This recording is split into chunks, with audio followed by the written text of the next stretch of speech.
Hello, everybody. Welcome. Thank you for joining us. I am thrilled today on Thursday, the 21st of May, to be joined by Scott Mills. Thanks to Fraser Galt for setting this up. Scott, welcome. Thanks for joining us. Thanks for inviting me along. Looking forward to it. Thank you. Brilliant. So if anybody, if you can see us and hear us okay, please make sure you type into the question or the chat box to let us know that you can hear and see us okay. And if you have any difficulties hearing, just type in and let us know. And thanks everybody for joining us, and thanks everybody who will watch this later. Our core value this month is passion, and Scott's going to exude lots of that. And he's gonna talk to us about session design and a little bit about his journey. Greg Muir says, "Good morning, all." So Scott, you've got Chicago lad on. Good old Fraser's got him in there. So Scott, thanks for joining us. Tell us a little bit about your journey, Scott. Tell us where you're at and what you're doing and how you got there. Currently I'm working in Scotland at Partick Thistle's Youth Academy. That's with the youth development team there, and I'm also working at a club called Gartcairn FC, which is like the Scottish non-league. So that's the two clubs I'm working with just now. It's really good because you get the blend of working with the kids and trying to develop them, and you also get the option on the Saturday to go and get used to winning 3 points and trying to win leagues and competitions, which is really good. So my journey started back when I left school. Always played, was never good enough to get picked up or progress in a playing career. I was lucky enough, I got onto a college course to do sports coaching, and from there it just took off. I always feel like football's about timing and opportunity, and quite young in my coaching career I was offered a position to coach at Clyde FC. We're a kind of Scottish lower league team, and I was working in their youth academy, and we had some reasonable success in terms of players and development and people progressing through the setup there. And from there, got the chance to move to Partick Thistle, and I've been there for 7 seasons now. Fantastic. And you have your UEFA B license, and you have an elite youth license as well, right? Tell us a little bit about the elite youth license. So the elite youth license stands at the same level as the A license. So it's kind of a specialist course the SFA run, which allows for more focus on working with youth players, so for U18 down the way. I got that maybe 18 months ago. The course lasts a year, and it's put into different blocks, and it finishes with an assessment. One of the sessions are done, you'll see on the PowerPoint later on, you'll be able to see one of the sessions are done to pass that assessment. But again, really great learning opportunities, and actually meeting people through the courses is one of the benefits as well. Yeah, and then you're going soon to do your UEFA A, right, as well? Yeah, that would be the next step on the next plan. UEFA license would allow me to complete the kind of the 3 main licenses that you can get through the SFA. Brilliant. And then with the elite youth license, you said it was a year long and you had different blocks. What were your biggest 3 takeaways from that, Scott? Definitely the on the pitch stuff is always my favourite. So you would get certain themes and you'd work in small groups, and it's amazing. So your theme might be crossing and finishing, and 4 coaches will put 4 totally different ideas in. So things like that, always really interesting to see how other people like take the same idea and make it different, and what you learn for that. Secondly, probably I really like to kind of modules that you would do in the classroom. So we've done ones with a guy, Brian Howson, would do leadership and like psychological modules. So learning how the mind works and how you can interact with the players is definitely another big one for there. Yeah, brilliant. So, you know, beyond the X's and O's, not just, not just, I love that. I love that. And then, as I understand, you were also selected for a very prestigious course, right, through the Scottish FA, which was developing future managers. Tell us a little bit about that, Scott. Yeah, I was back when it first started. I was lucky enough to be invited onto, it was kind of like a course they were running through with coaches for all different clubs in Scotland. So the first one we got to go on with Sean Dyche and a coach educator from England called Dick Bates. Basically, Sean, he done a session, and then we had a Q&A with him at night. So you speak to a guy at that level, Premier League manager at the time, it was really invaluable. Dick was a really top coach educator. He had over 60-70 years in coaching, and again he would run sessions on a number of different topics and then take the question and answers on the park. So it was a really good experience to go into it. Yeah, brilliant. What was your biggest takeaway from that? Probably I really liked listening to Sean Dyche, and again a lot of the stuff, I think a lot of people, we'll touch on later on as well, that I think they think maybe at the elite level, the things that they do, that you're a coach working at a youth level, you probably never have heard it before, or you'll never have seen it. And there's another side to coaching where there's all this amazing stuff happening that nobody knows about, but it's no. He's shown us exercises and drills that are delivered probably more structured and more clearly to get a better impact, but it's still pretty similar to stuff that a lot of coaches everywhere else are doing. Yeah, no secrets in football, right, Scott? That's it. Yeah, so brilliant. So I love that, and we'll come back to some of that. Let's see if Scott, can you see my screen? Yes.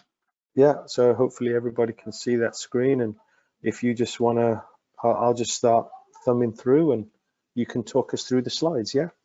Yep, definitely. Let me see as I clumsily go through this. All right.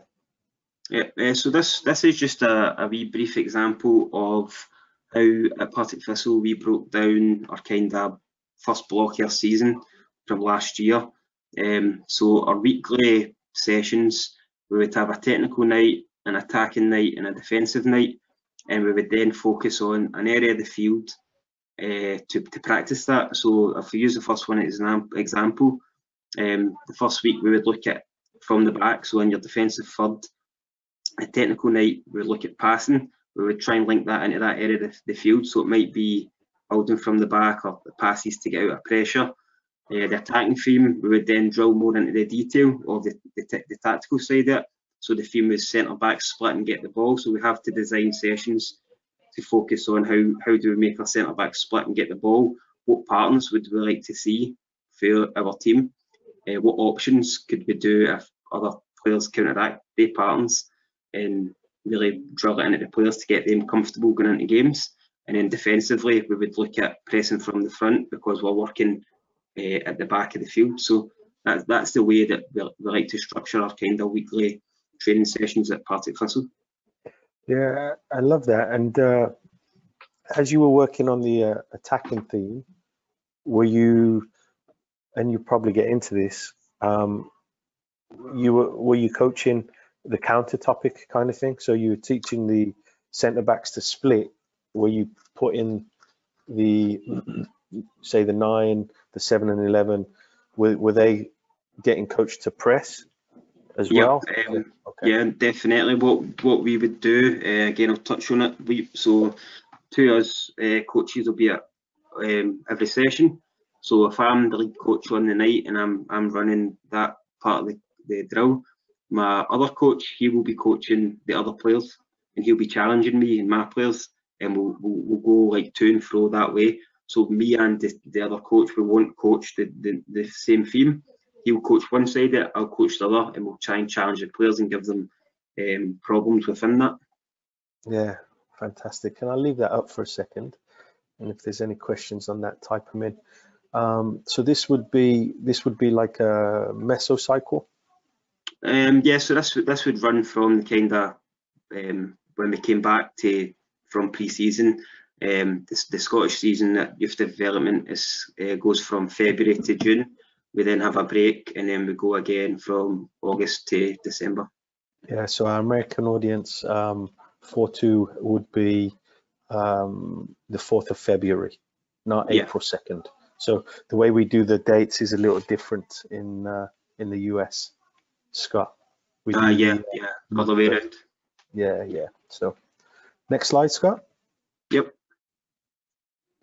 Uh-oh. There we go. Yep, so I just wanted to speak about kind of breakdown of a session within that.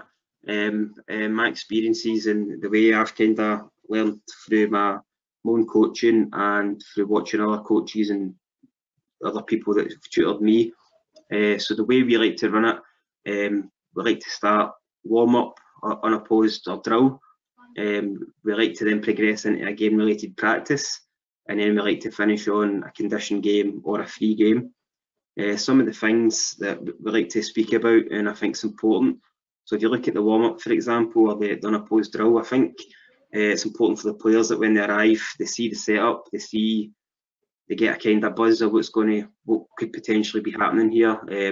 I think players will try and automatically guess what might be happening, or what's that going there for, or what do you think that is? And I think that gets them in that excited mental state, ready to go. I think when you're running about, putting cones down and maybe a wee bit harassed, it can affect that wee state, the mental side of the players. It also gives me a good opportunity, if I'm set up and I'm ready to go, to interact with the players and go and see them and how was your day and how's things and how was school, for instance, and talk to them on a personal level rather than just the football side of it. I think, let's touched on the physical and mental stimulus. It's important to get them in the zone, ready to go. And from there, so if I was using an example of my passing drill, this is where I would like to bed in my principles, maybe unopposed, and it might just be patterns of play or a passing exercise to get that bedding in part done right. That would also give me a wee initial kind of gauge of where the players are at. Are they understanding this? Are they coping with it? Is it too easy? Is it too hard? That's the way I like to break that part down, the first part. Yeah, so, but during obviously the conversations too, right? And the personal connection, on connecting with them on a personal level, that gives you the ability to gauge where they're at mentally too, yeah? Oh, definitely. The young players or any players, like everybody, they might have come into your session, had a terrible day at school, or they might have had been into trouble with a parent before they get there. So they might not be feeling as good as they should be. So I think it just gives you that opportunity to kind of look everybody in the eye and find out how are they feeling, how do I think this might go tonight, and identify any problems early. Yeah, have you ever had to adjust on the fly, thinking, oh, they've just had exams or something, you know what, we've been in this, we're going straight into the game? Have you ever? I think in Scotland, I think that happens quite a lot, Chris, with the weather. Yeah. I think with the weather, that really sometimes we'll need to go small-sided our games, especially when we're getting later on in the season towards November, December time. But yeah, definitely. Or again, sometimes they come in high as kites, and it's hard to bring them back down to turf again. So you might need to be a wee bit more stricter or put a wee bit more emphasis on certain aspects to get them back to a manageable level. Yeah. Brilliant. Now you want to go into the game related stuff? So game related, this is probably the part recently that I've been enjoying the most. I think it's where you can get a lot of creativity in your sessions. Game related for me, you can go both ways. You can go towards one goal. I'll show you the session later on that I put in. But for me, it's about the flow. How do you get there from your warm up, your unopposed drill? Can you keep your theme intact? I think one thing I was guilty of when I was a younger coach and progressing through is we try and fit in a bit of everything. We try and do a bit of dribbling, a bit of running, a bit of shooting, a bit of passing. So I think it's really important that you kind of stick to specific details and a specific theme, and that will give you the opportunity to really coach them in your session, and you don't need to be jumping about and over coaching is probably one of the buzz terms you hear now. As I mentioned earlier on, when the two of us are coaching together and we kind of overlap well, and we'll make adjustments and we'll talk. How's this going? Can you coach this part? Can you challenge this player by doing this? So I think it's really important that if you're lucky enough to be coaching with someone else, you have the conversations while things are happening. Corrections and evaluation success. It's probably a big part for me. Is I try not to talk too much. I try and do these kind of things either one-to-one by calling players out when sessions are going on, or just as things are happening by using my voice and letting people know. I don't like to bring everybody in to stand around to listen to a point to then go back out and play. So that's the kind of key points I think you can get for your game related practice if it's set up well. Yeah, and you know, this is, you know, at what ages would you follow this flow and design? So for example, do you usually coach if you had under sixes? I would probably I would have that more probably technical based in my sessions, and I think my game related, my practices in the game would be kind of more merged into one, because I think the jump between each part at that age group would probably be too difficult. I think the older they get, the more structured it can be, but the younger you get, I think it's probably more beneficial to have one idea, so say passing, and then take it into your game where the condition might just be 5 passes equals a goal, or whatever condition you want to put on. So yeah, brilliant. Which takes us nicely into condition games, right? Yep, condition games or free games, whatever, depending on how your session goes. I like to mix it up. A lot of the things that players will say to me, because I'll maybe finish with a condition game, and they'll say, "Coach, when are we finishing with a game?" And I'll say, "You've just played a game for the last 30 minutes." They don't realise that's the game. So it's changing that mindset of the players so that they know that they don't always need to finish with a 7v7 or 11v11 match to finish training. I like to take in my principles of what I've used in my session, and I think when you get your chance to put your picture painting in, so if I'm working on building for the back and I know the drills I've been working on, I know the patterns I'm looking for, then when we go into that game, if you see an opportunity for an example that could have happened, or an opportunity for an example that did happen and it happened well, I think it's important to show that and to like reset that picture and paint that picture again, so that the players know there is a link between what we were doing 45 minutes ago and what we're achieving just now.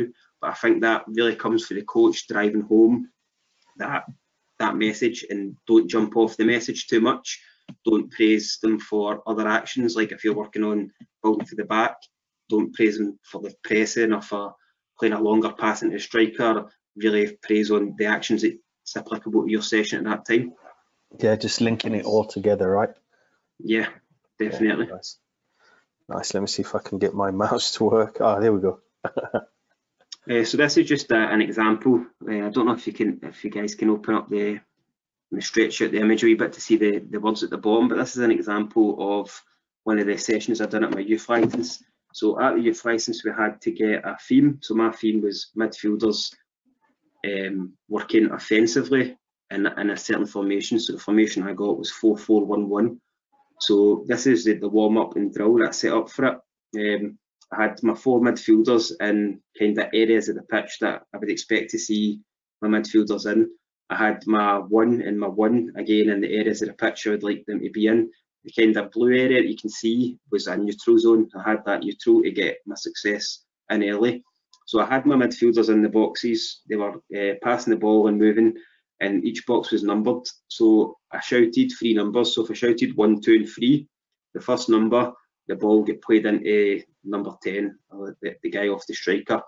2 and 3 would then go and support, make runs, and the striker would also make a run. I also thought it was important to tell the box the number that never came. So number 4, his job would be to then sit off the game defensively. So if the other team countered on us, we had a bit of protection. So that was the way that we set that up. We didn't have any pressure in, we didn't have any defenders in to start. But the progression was we added in a defender who would then be active on the number 10's touch. Brilliant. Next slide. Yep. So that then took me into my game related aspect. So again, I kept the kind of this. So this is a good point to say about session setting up your session. I think it's important, or not important, but the way I like to do it is I like to set up back to front. So I like to put down what I'm going to do last first, if that makes sense. So that when you're in the session, all you're doing is taking things away rather than adding things in. So if you can still see that the blue zone's there. So basically when I went from the warm-up to the game related, all I had to do was lift my boxes. I already had my other zone and other field markings ready to go. So for the game related, I looked at a 6v5 in one half of the park. Pressure on the ball, a kind of possession-based game. The job for the 6 was to try and rotate the ball through, and when an opportunity was on, could they find that number 10, could they get that path? He was then in the neutral zone again to start with, so it would allow him to get his touch and get turned. And then we had our 2 wide midfielders out in areas from the warm-up and drill, and then we were also looking for one of the midfielders who were playing in the possession box to break out and give support going towards one goal. Also thought it was important for the defensive team that we gave them a target to keep them involved. So the white team in this setup, they had 3 mini goals to go and hit if they won the ball back, and it kept them active within the session. Super. And then that linked me on to my condition game, my free game. Give me a second. There we go. Yep, so this again, I kept my blue zone in to start with, just to get my initial kind of success. Then I took it away as the game progressed. So in this, I like to shape up my teams in terms of the formation. So we played a 3-3-2 versus my 2-4-1-1, who was the key players I was working with the goalkeepers. So my conditions in this drill was the attackers must play through the blue area to attack the goal. Also, the 2 supporting midfielders must get into or beyond the blue area for the attack or the goal to count, to make sure that we weren't being lazy and we were getting support from the midfield and they weren't overthinking about what if we lose the ball. I wanted them to commit to the attack and commit to being brave enough on the ball to go and score the goal. The defending team's condition, I put in that once they get past the blue area, they must play forward. This was designed so that my team got the ball back as much as possible, be that way if they had a shot at goal and a goalkeeper could restart play, or if they had to play forward, that forced them into passes that they might not make otherwise. So it would give me lots of turnovers in the attacking and the defending half to go and build my attacks. I looked at 4 phases of play. You can see them listed down at the bottom about how and why and what players I would like to support when the ball was in certain areas of the park.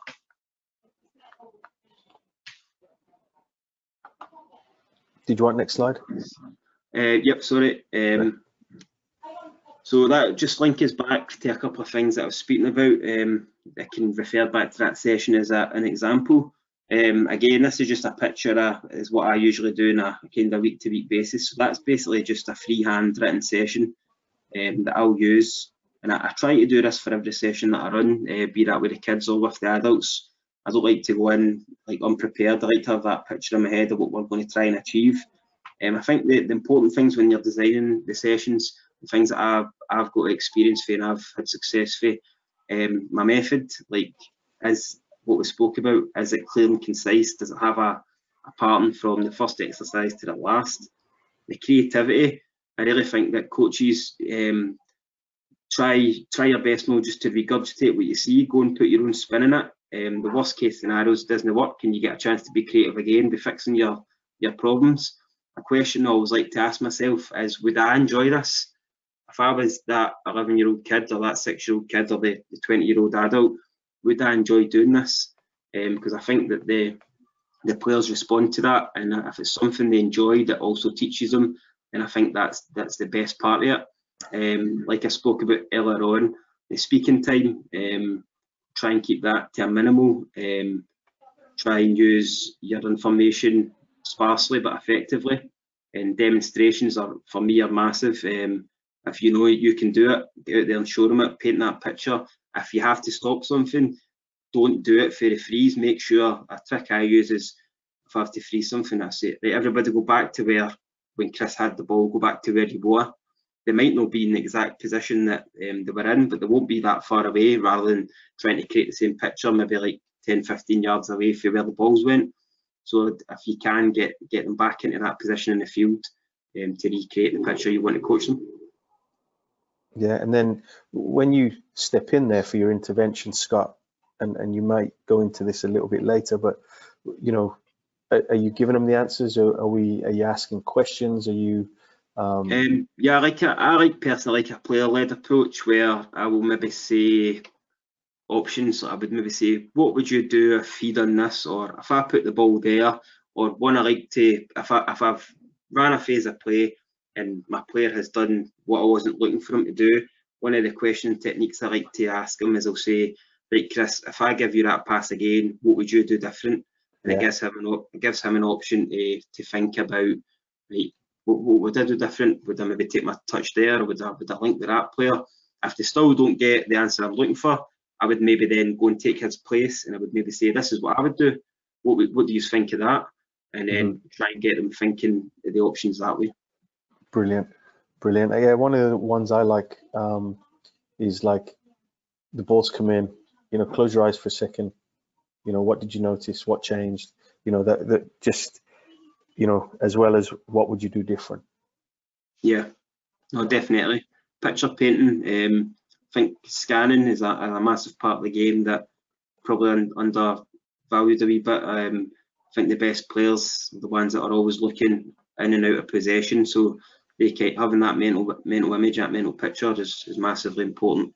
Yeah, and I think that's what made Xavi so successful, right? I mean, he used to scan on average, they say 891 times a game. Yeah, unbelievable. Yeah. There he is, the man. Yep, that's Dick Bates, one of the guys I was fortunate enough to listen to earlier on. I was speaking to you about. Again, just something that he said I thought was really interesting. He's a coach because of the game, how it's played, how it evolves, how it's taught. It just fascinates me. It captures my imagination more than anything else in life. I think that kind of breaks it down to me about that creativity and about trying things and about trying to be different and trying things with your players and creating something off that blank sheet. I think your session design is a place where you can get that, along with your demeanour and your environment that you create. But I think that's really struck with me what he said in that quote, because it allows me to go and put ideas onto paper and then transfer that onto the pitch. And I think it's important that when you do it, that you have the belief in what you're doing. The knowledge comes for stuff like this, for learning, going and listening to different people and reading, writing, podcasts, all these different things. You never know the next bit of information you're going to pick up. For me, one of the massive things that I try to be in my coaching is adaptable. Like you were saying earlier on, Chris, about having to change and go straight into games or whatever it may be. Anything can happen. I've been in many a session where it's just not working, and it might be because of the area, because of the size. Don't be scared to just go, guys, stop. We're changing this, because there's nothing worse than trying to force out that picture just to satisfy yourself, because you think this is what I was going to do. If it's not working, be brave enough to say, no, listen, I'm not happy with this. We're going to do something different. Wee concept just to touch on. I was speaking earlier on about coach v coach, when we coach different sides of the game with each other. The other part we like to use is ghost coaching. So if I'm coaching my session, my technical session, and we're looking at finishing or we're looking at crossing, the other coach we call him the ghost coach. He's everywhere. He's all around the pitch with balls. He's making sure that the session never goes flat. Players are never waiting on equipment or kit. I think that's just as important as being the person delivering the session. So we'll take turns of doing that for each other when we're coaching with my coaching team. It just keeps your session like really high tempo and really on the ball, so it doesn't give the kids or the players a chance to switch off. Yeah. Oh, there we go. So this links into kind of one of the last few parts of my evaluation. So obviously it's really important after you do your sessions, and you look at how you can progress and how you want to change things. For me, I think this quote here, I think it really touches it. You see a lot more in the moment coaching going on. I kind of really enjoy this. I think it's really important. I think you get more benefit about kind of taking that mental snapshot when you're in the zone and remembering and changing as you go, or adding things in. There's been an example of sessions I do, we're doing maybe passing rotations, and it might just be me and my other coach will say, what if we done this, or what if we added him in there? And we'll just go and try it. We'll spend an extra 2-3 minutes, we'll try it and we'll see if it works. And then it allows you, when you're doing your next session, it might be along the same kind of theme, that you can take it to the next level. So I think it's really important that you evaluate it as you're doing it and not just after as well. You can get evaluation for your peers, your other coaches. I think it's always important to ask the players how they feel. Did they enjoy it? What was your favourite part of the session? Is there anything you didn't like? I think you need to be accepting of their feedback. Internal, your own feedback. How do you feel coaching it? We've all been in a session where, like I said earlier on, I'm not really enjoying this. I don't think it's going as well. So how do you change that on the field? And then how, again, as I mentioned earlier on, how does it impact on my next design? How will that help me make this session or this theme even better the next time I do it? Yeah, so we have a question come through, Scott, and it says, at what age do you think a player should specialise in a certain position? I've just off my own experiences. So in Scotland, we run from up to U11s, we do 7v7, and then it's changed to 8v8, and then at U13 level, we go 9v9 for half a season, and then we go 11v11 for the second half. So we don't actually play a full year 11v11 until U14 now. So I think it's really important that players get the example of both sides of the game, attacking, defensive, right, left, central, wide. I personally don't put my players into nailed on positions probably until that second half 11-a-sides, and then maybe play them as a centre back more if I feel that's where they're going to develop, but I'll always try and put them into different aspects. An example I used with a player, we had a wide player, and we went to play Rangers in a youth academy match, and his pressing wasn't great. It was the fullback was stepping past him a lot. He wasn't managing to help us defend for the front. So for the next 6 weeks, we played him as a fullback, and we put him more in 1v1 situations, and we put him in contact situations, and he had to defend. And then that allowed him, when he went back into the midfield area, the wide area, his pressing was much more aggressive, it was much more effective. And I just felt that putting him in that situation for that short amount of time helped him in his long-term development. Yeah, huge. And at Rush, obviously, we don't have set positions. Although players get pigeonholed at times, but that comes maybe at the same sort of time, 14, 15, and stuff like that. But like you said, I think it's important, especially at the younger ages, for children to experience playing both sides of the ball, attacking and defending, and different areas as well. Preferably not in one match to confuse them, but absolutely. So. With the evaluation, when you ask the players, what are the questions like, and then what is some of the feedback the players are giving on the sessions? So I will just one of my best evaluations that I use is when I say, right guys, that's time up, and if you get the response of, oh, can we not keep going, or 5 more minutes, or is that it already, then straight away they must have enjoyed that. That must have been a good session for them. And so that's the kind of first question. The first bit of information I look for is the response to when training ends. After we do that, and we're maybe stretching, or we're chatting, or we're giving information about the next session or the next game, I'll maybe ask questions like individually, like, Chris, what did you think about that part? Or I might ask them to recap the session for me. One of the things we do before a match sometimes is we'll look and we'll say, Monday night session, what did we work on? Or Wednesday night session, what did we work on? And we'll ask the players to try and use that memory to tell us.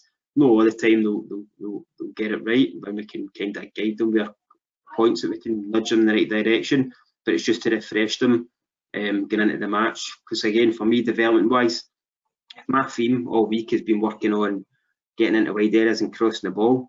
If I go out in the match and we lose 2-1, but I've managed to get into the wide areas 25 times, I'm happy, because that's what I've worked on. Yeah, so just focusing on what you've been working on, Yep. as opposed to worrying about the result. I think that's huge. A little different over here, and I'm sure Fraser tells you about the need to win over here and stuff and such. But brilliant. My computer is giving me all kinds of trouble. Here we go. Escape to exit, camera on, stop sharing. Did my camera come back on? Yeah, I can't see you. You can't see me? I see you now, yeah.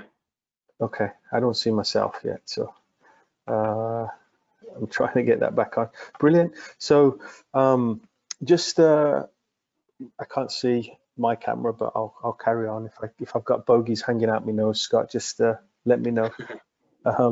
So just looking at that, I think it's brilliant, the thought you put into it and stuff like that. I think you mentioned so many things that are valuable. You know, if it's not working, you know, do you use the PEST or STEP model to rearrange it? And you touched upon that a little bit when, you know, you talked about the players and as such. Yeah, I think that I think it's important to, probably when you get maybe the word ego comes into that coaches might think to themselves, oh, I've spent a lot of time in designing this session, I really want to make it work, but you really need to be aware of what you want and what's best for the players might be different at that stage and that time. So I think it is important that you're able to do that and you're able to take yourself out of that situation and say, right, this isn't working, I'm not achieving what I want to achieve. How can I go about doing it in a different manner? Yeah. So there's a couple, I think, just when I went through my teaching, we would use PEST, which was players, equipment, space, time, to analyze. Do you know what I mean? And then you know, we would look at differentiating by task, outcome, or process as well. And I know when we were off before we started recording, you and I were talking about the constraints-led approach and affordances and a non-linear path. And obviously, you spoke about being player-centric and player-centered based on their needs. So when you design your sessions, how often are you designing the questions you want to ask, and are you thinking about the interventions you're making and who you'll ask those questions to? Are you going that deep? I'm trying my best not to preempt what's going to happen on the pitch. I don't want to kind of force a situation to happen. Now, when you do your sessions and maybe you're running a session that you know quite well and you've used a lot, you will be able to then probably prejudge something that may happen.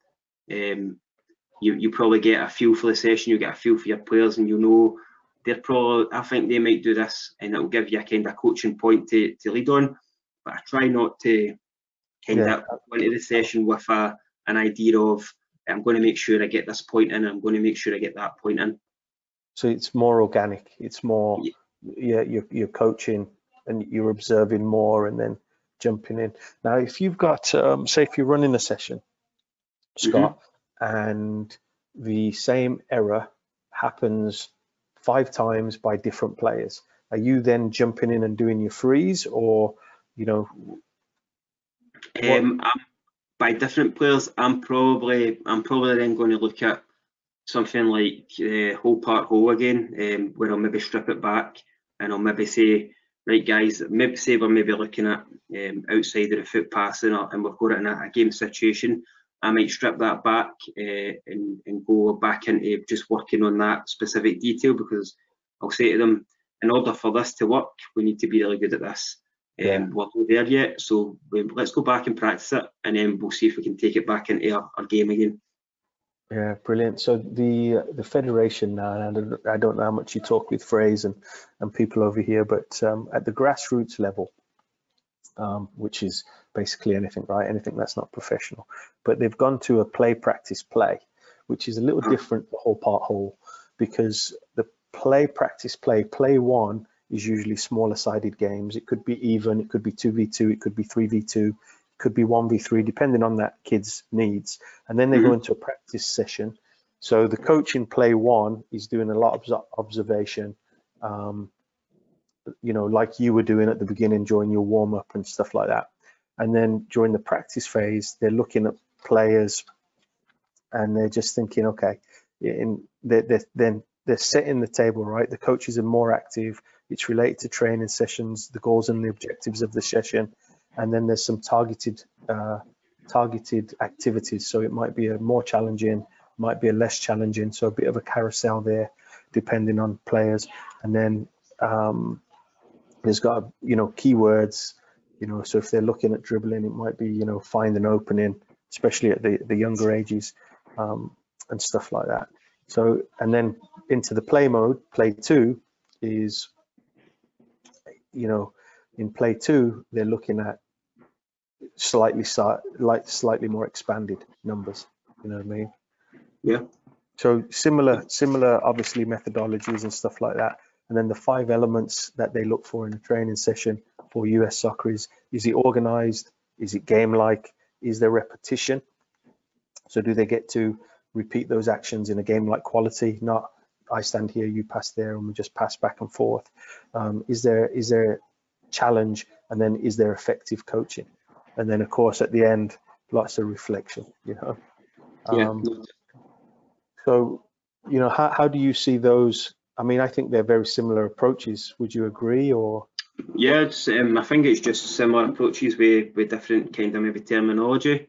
Yeah. In terms of the coaching being effective and the reflection.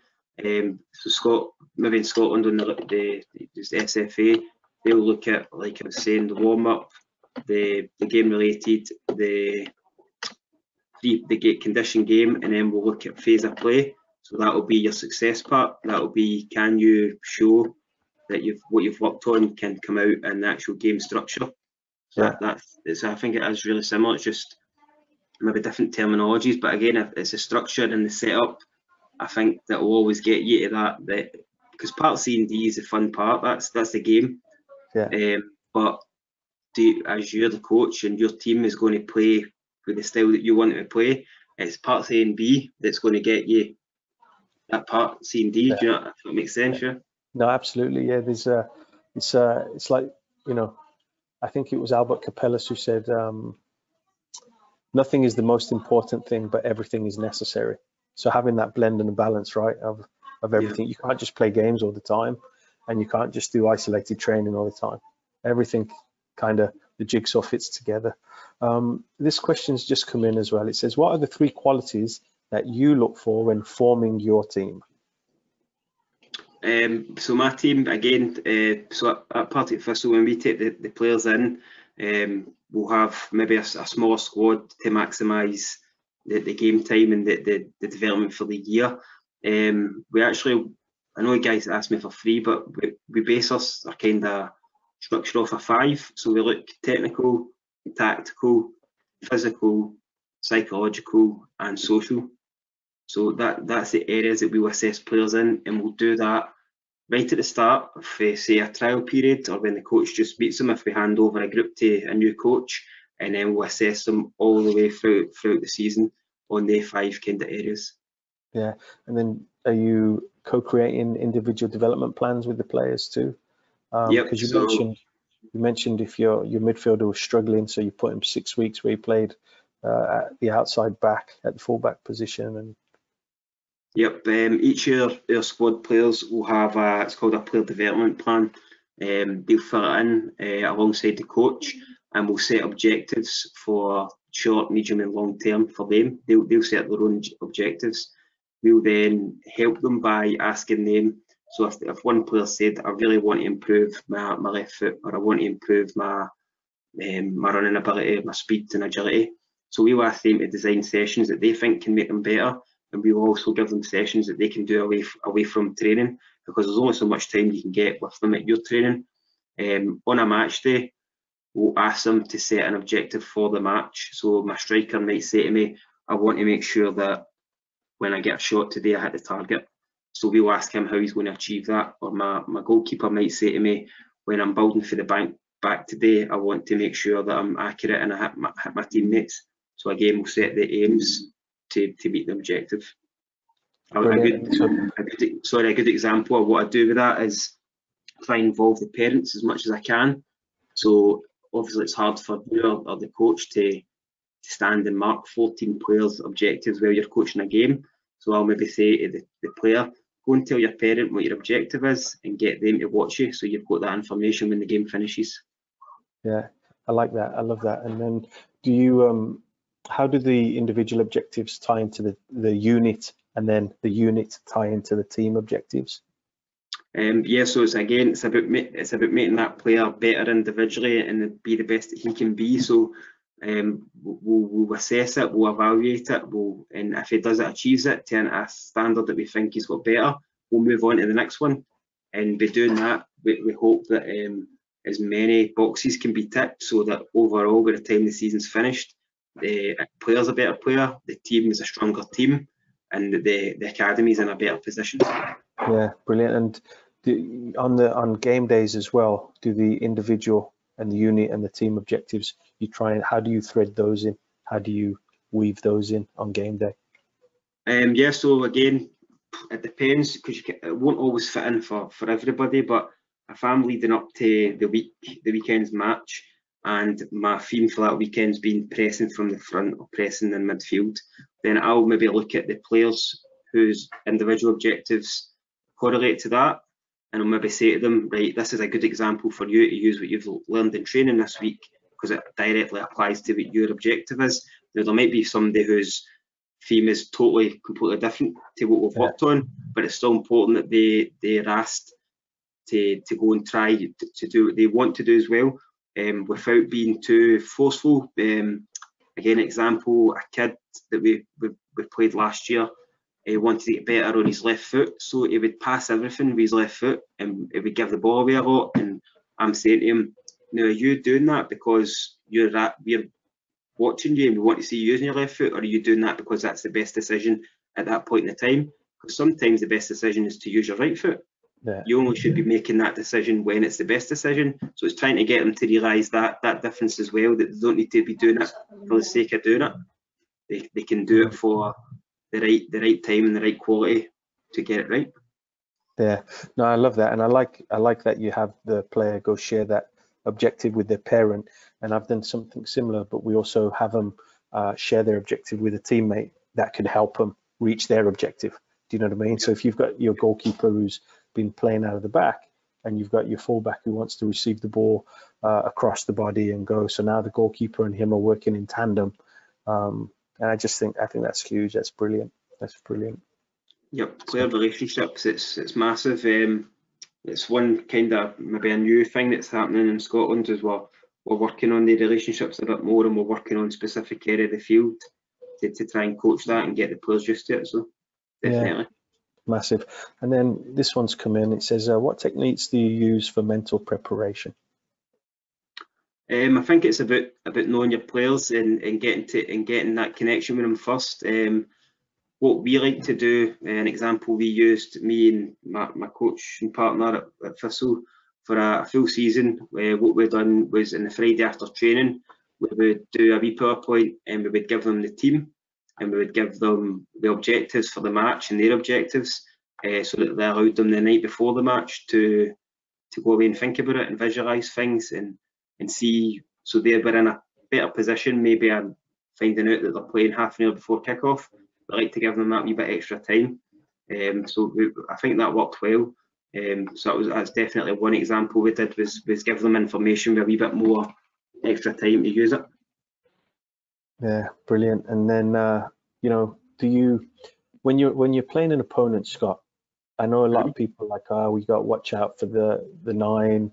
He's a big boy, and sometimes we go into the game and we give so much information about the opponent, which might strike fear into our team. So we've looked at an 80-20, focus 80% on us, 20% on them. What kind of things are you doing around game day? In and around game day, I'm speaking about what I've worked on at training. I'm speaking about that week's theme. I'm speaking about the most important thing to me is to see that in the match.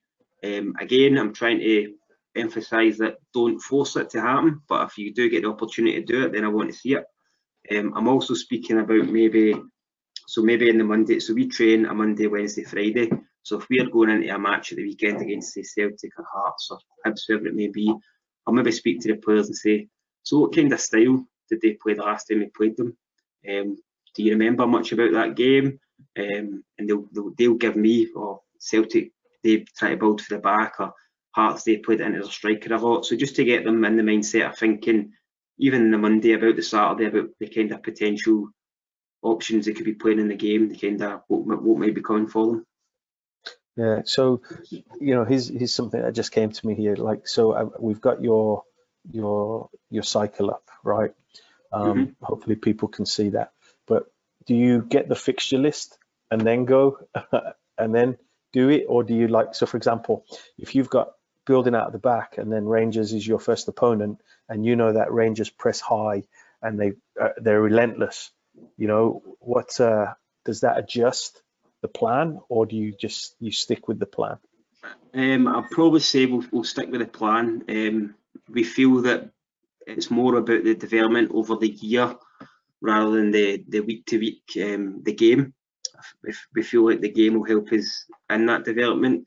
So I feel that with the plan, if we tick all the boxes over that period of time, then maybe by the second time we come around to play these teams again, we should notice a difference. We should see different things. Yeah, brilliant. Scott, this has been very, very enjoyable, very informational, and I've enjoyed getting to know you over the past month, and I thank Fraser for getting us in touch, and I look forward to our continued journey together. No, definitely. Thanks very much for inviting me to chat about something that we're all very passionate about and we all want to learn and get better at. So I've really enjoyed it. Thanks. Yeah, no worries. Let's see if there's any further questions from our audience. There doesn't seem to be any in, and I still can't see myself. Can you see me on the camera now, Scott? Yeah, I can see you. Yeah. Okay, brilliant. I can't see you, so it's quite difficult to present when you can't see someone as well and see their facial expressions. So, listen, thanks a lot. Real quick, what is the best piece of information or thing that you've gotten through this time? I think we're speaking about it earlier on. I was lucky enough there was a referee in Scotland called Bobby Madden who refereed the SPL Premiership, and he was telling us that last year he refereed Bayern Munich and Real Madrid in the Champions League, and he's hoping, his dream is to be at the World Cup 2022. That's his dream. So I think just listening to that, and that's somebody who maybe 7-8 years ago I was working with on grassroots level, and seeing his journey, I think it just reinforces the places that football can take you, not just as a coach, but for the players and everybody that's involved. Is just seeing that dream being achieved, and even if it's a different form, refereeing. So I think that was the biggest thing that struck home with me during this period, was that we've always got a chance of going places with this sport. Yeah, dream big, right? Dream big. And it's funny, when Fraser introduced us, he had this big sense of pride, and my mate Scott Mills, he works for Partick Thistle and he works for the Scottish FA, and he's so proud and stuff. So that's it's brilliant, man. So for everybody out there, keep dreaming big. So Scott, any questions, anything I should have asked you that I didn't? No, I just really enjoyed the opportunity to speak about something that I'm passionate about, and hopefully some people can take something away from it. Really enjoyed it. Thanks very much. Brilliant. Yeah, brilliant. So Scott, thanks for joining us. Everybody, thanks for joining us too. Thank you for those who will watch this later. We will share the recording as well. Just a little reminder, May 29th, Friday, May 29th, we have Amy Price from the English FA, and she will be doing a session using video game design. Scott, have you heard of that video game design and stuff, or? I've not, so I think I might need to go and research that. Yeah, I'll send you some information. So there's gamification and video game design. So, but it's going to be a nice segue from yours into using video game design to engage and get children's imaginations running and stuff like that. But so on that, sorry, I can share something, Chris. Yeah. Lucky enough to go to Benfica's academy for a visit last 2 Februaries ago. So one of the things they've got in their complex is a big kind of indoor pitch maybe smaller pitch, but it's got surrounded all four sides, and the guy with the iPad controls it. So maybe the balls will get fired at the corners, and there'll be a specific part of the screen that will light up, and the players need to find that. Or they can paint goals up in it, and they play 2v2, 1v1. So maybe you'll hear some more about that. Yeah, I'll look into that as well. Yeah, I've seen that, the way they do the lights, right? I think Dortmund has a similar thing where they put the lights and they have to pass the ball through that space and stuff like that. Yeah, fantastic. So everybody, once again, thanks everybody for joining us. Scott, thank you for your time and sharing it so articulately and passionately. And the PowerPoint, page 2 was my doing, not Scott's. So if it wasn't aesthetically pleasing, that's on me. But everybody stay safe, wash your hands, and have a return safe to play. Thanks everybody. Bye-bye. Bye.